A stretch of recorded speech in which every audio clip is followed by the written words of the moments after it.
Welcome back to Spartan Nation. It's time now for our State of Michigan State broadcast with the great John Schopp, Spartan Nation senior writer. John, Mel Tucker continues to do it. 3 commitments last week. He went into the month of April with 0 commits. He comes out with 10. How continually impressed are you with his recruiting style? This time he gets 3. I'll tell you very quickly, the first one comes from New Jersey, an offensive lineman. The second, a tight end from Texas. The third, a corner from Florida. He is making Michigan State the national brand that we've been talking about. Your thoughts on Mel Tucker and what a great week he had with 3 commitments. Yeah, at this point, it's a surprise. No on-campus visits, no games played yet, and to get this many this soon from a national level says a lot. It's a little bit of a surprise, really.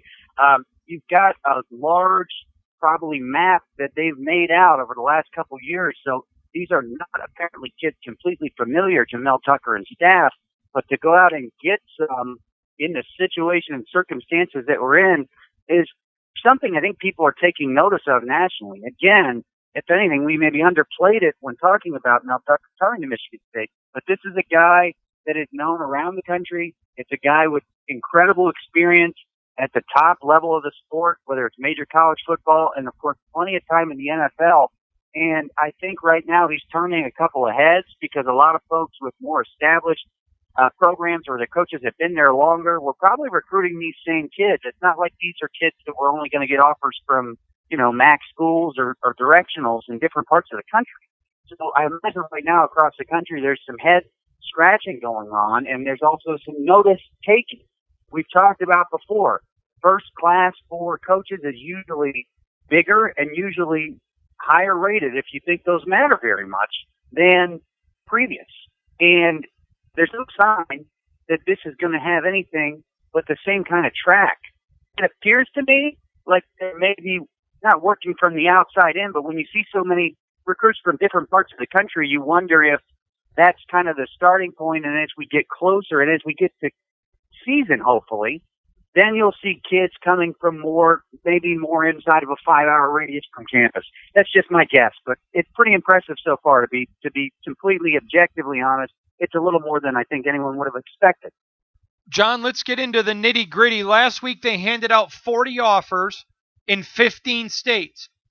40 offers in 15 states. But get this, they were most active in the state of Georgia where they gave out 14 offers. Then the next state, they gave 5 to Florida and 4 to Virginia. Now think about this one. The 2022 class are next year's juniors, and they gave 30 offers out there. Then the incoming seniors, which is next year's 2021 class, they gave out 6 offers. But here's one I thought was underrated. 4 offers for the class of 23, which are next year's sophomores. Your thoughts?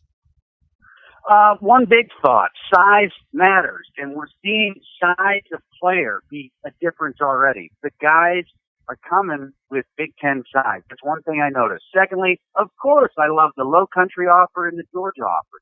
The last staff did a great job of finding some absolute stars, diamonds in the rough, if you will, guys that the big schools down here didn't look at and already had filled up their house before they may have matured into top-level players.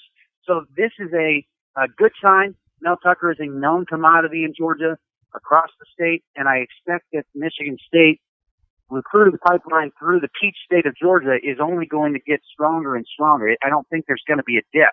So what I see so far is it looks to me like, again, Mel Tucker came in with a game plan of what needed to be done at Michigan State to position the program to compete to be among the best in this decade of the 2020s. A long way from getting there, but the starting out of the blocks, it looks like things are kind of going as they would hope, and it looks like that's the direction that this is pointed. This is not a program now pointing to 7 and 6. No, not at all. John, what impressed you the most with Mel Tucker so far? Getting those commitments at a time when it's incredibly uncertain. So there has to be a certain level of trust and of just enjoyment. These don't appear to be commitments based on flattery. They don't appear to be commitments based on necessity, like players like, oh my gosh, I got to get somewhere or I'm not going to get a chance to play. No. This is one of the craziest times in the history of college football. We're not sure exactly when it's going to be done or how it's going to play out. And this guy's getting people to commit 5 years or so of their lives in a different part of the country with maybe a school they haven't seen or know much about. And I can tell you from personal experience, that works out pretty well. It's not a bad move for most folks. So that's you did it, John. Me. You did it. Yeah, that's what I'm saying. Yeah, I'm a DMV Spartan, if you will. I came from the D.C. area, pretty much sight unseen until going to visit before senior year of college. So it's possible that I had a more of an on-campus visit than any of these, than some of these commitments have so far.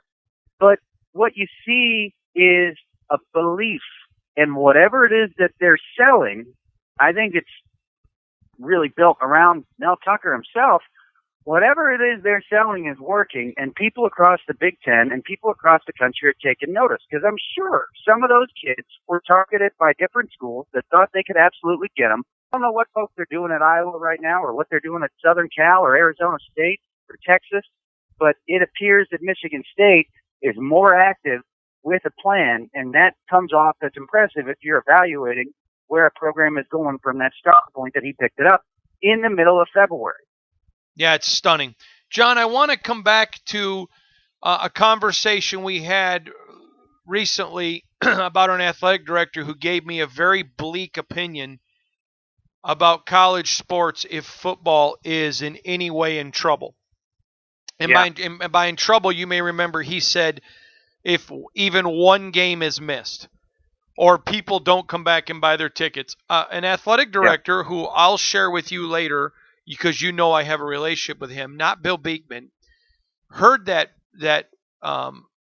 those comments and heard our interview and contacted me, and this is what he said.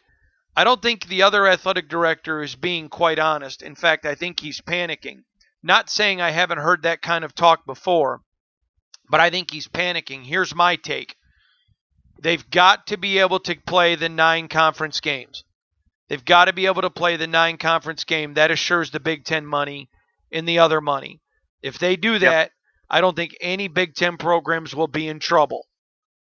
But if it goes on more than 1 year, then I think the other guy's assessment is completely correct. Hondo, I'm just giving you my opinion from what I'm hearing privately.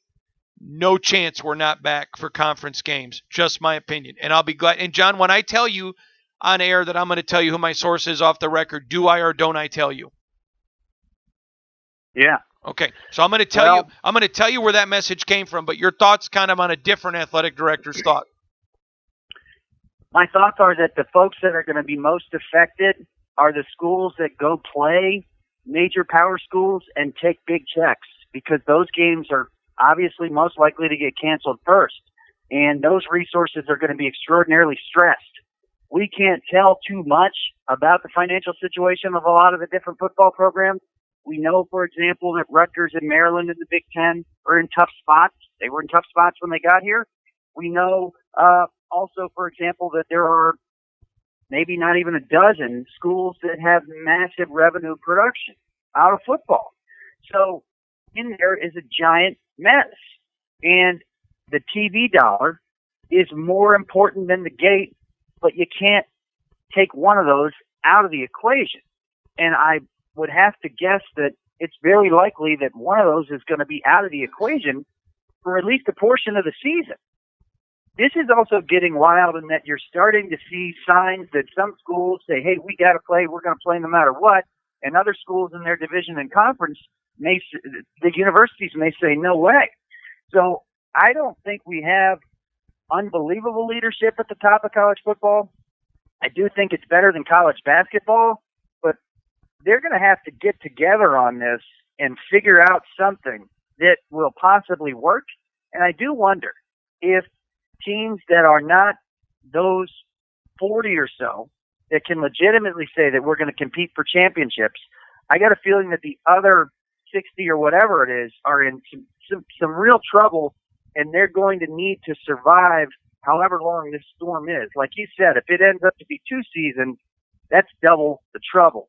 The safety is paramount. Everyone has a handle on that. It's safety for the players, the students, and then for fans as well. And I do also find it, at this time we sit here in May, extraordinarily difficult to see a situation where even a third of the stadiums are going to be full, the capacity. Fascinating. I disagree with you. We'll get more into that next week. He's the great John Shop, Spartan Nation Senior Writer.